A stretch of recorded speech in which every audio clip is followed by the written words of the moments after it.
शिवसेना नेता संजय राउत और बॉलीवुड एक्ट्रेस कंगना रनावत में जुबानी जंग जारी है। मुंबई को लेकर दिए कंगना रनावत के बयान पर संजय राउत ने पलटवार किया है और उन्होंने कहा कि मुंबई मराठी मानुष के बाप की है। दरअसल कंगना रनावत ने शुक्रवार को कहा कि वो 9 सितंबर को मुंबई पहुंच रही है और किसी के बाप में हिम्मत है तो रोक ले। कंगना के इसी बयान पर अब बवाल मचा है।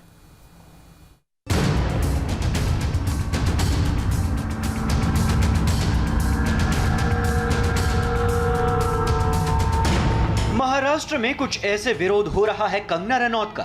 कहीं कंगना के पोस्टर जलाए जा रहे हैं, कहीं पुतले जलाए जा रहे हैं। कंगना रनौत ने सुशांत की मौत की जांच कर रही मुंबई पुलिस पर सवाल उठाया था, लेकिन बोलते बोलते उन्होंने एक नई जंग छेड़ दी। अब ये जंग राजनीतिक हो गई है। जंग मराठा अस्मिता पर हो रही है। जंग कौन है असली मराठा, इस बात पर हो रही है और इस जंग का अखाड़ा बनी है मायानगरी मुंबई। कंगना ने ट्वीट कर पूछा था कि क्या मुंबई पीओके है जहां किसी के आने पर रोक है, मगर कंगना के इस सवाल पर शिवसेना तिलमिला गई। शिवसेना की तरफ से पलटवार किया गया। मुंबई नहीं आने की धमकी दी जाने लगी। अलग अलग नेता आग उगलने लगे, लेकिन कंगना नहीं रुकी। कंगना ने ट्वीट करके मुंबई पहुंचने की तारीख का ऐलान कर दिया। कंगना ने लिखा, मैं देख रही हूँ कि सारे लोग मुझे धमकी दे रहे हैं कि दोबारा मुंबई ना आऊं, इसलिए मैंने फैसला किया है कि 9 सितंबर को मैं मुंबई आऊंगी। जब मैं मुंबई एयरपोर्ट पर उतरूंगी तो समय बता दूंगी। किसी के बाप में हिम्मत है तो रोक ले। किसी के बाप का नहीं है महाराष्ट्र। महाराष्ट्र उसी का है जिसने मराठी गौरव को प्रतिष्ठित किया है। और अब डंके की चोट पर कहती हूँ, हाँ मैं मराठा हूँ, उखाड़ो मेरा क्या उखाड़ोगे।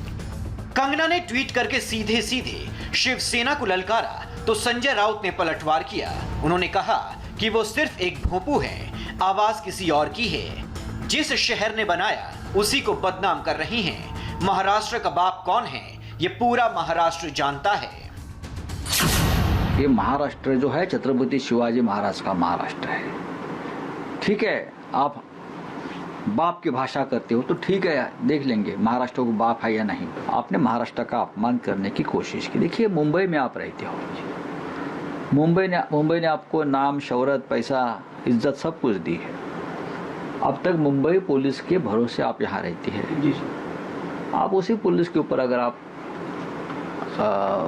इस प्रकार का कीचड़ उछालेंगे, जी सर, तो ये कौन से नीति और नियम में बैठता है। पूरी लड़ाई बाप पर आकर टिक गई है। संजय राउत ने इशारों में कहा कि मुंबई में बाप का मतलब क्या है।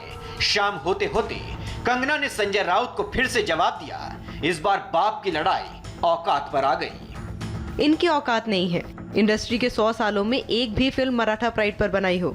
मैंने इस्लाम डोमिनेट इंडस्ट्री में अपनी जान और करियर को दांव पर लगाया। शिवाजी महाराज और रानी लक्ष्मीबाई पर फिल्म बनाई। आज महाराष्ट्र के इन ठेकेदारों से पूछो क्या किया है महाराष्ट्र के लिए। कंगना का बयान महाराष्ट्र के गृह मंत्री को भी चुभ गया। संजय राउत के बाद महाराष्ट्र के गृह मंत्री ने भी कंगना के बयानों पर नाराजगी जाहिर कर दी। अनिल देशमुख ने कहा कि जिस तरह के बयान कंगना रनौत दे रही हैं, उसके बाद उन्हें महाराष्ट्र में रहने का, मुंबई में रहने का कोई हक नहीं है। ऐसी मुंबई पुलिस की तुलना उन्होंने जो की है, ऐसी हालत में उनको महाराष्ट्र में रहने का, मुंबई में रहने का कोई अधिकार नहीं है। चूंकि मुद्दा मराठी मानुष का था, इसीलिए राज ठाकरे की पार्टी एमएनएस भी इसमें कूद पड़ी। एमएनएस के सिनेमा विंग के अध्यक्ष अमेय खोपेकर ने कहा कि कंगना रनौत ने मुंबई में आकर कमाई की, इतना प्यार दिया, ऐसे में कंगना को ऐसे बयान देने में शर्म आनी चाहिए। उन पर राष्ट्रद्रोह का केस चलना चाहिए।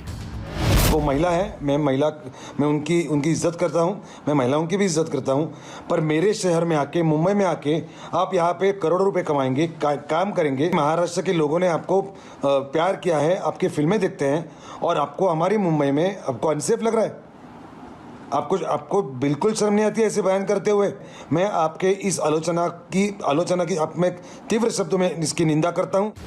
सुबह से बयानबाजी होती रही, धमकी मिलती रही और शाम होते होते इस मामले में महिला आयोग की भी एंट्री हो गई। महिला आयोग की अध्यक्ष रेखा शर्मा ने कहा कि जो लोग कंगना को मारने, पीटने की बात कर रहे हैं, उनको तुरंत गिरफ्तार किया जाना चाहिए।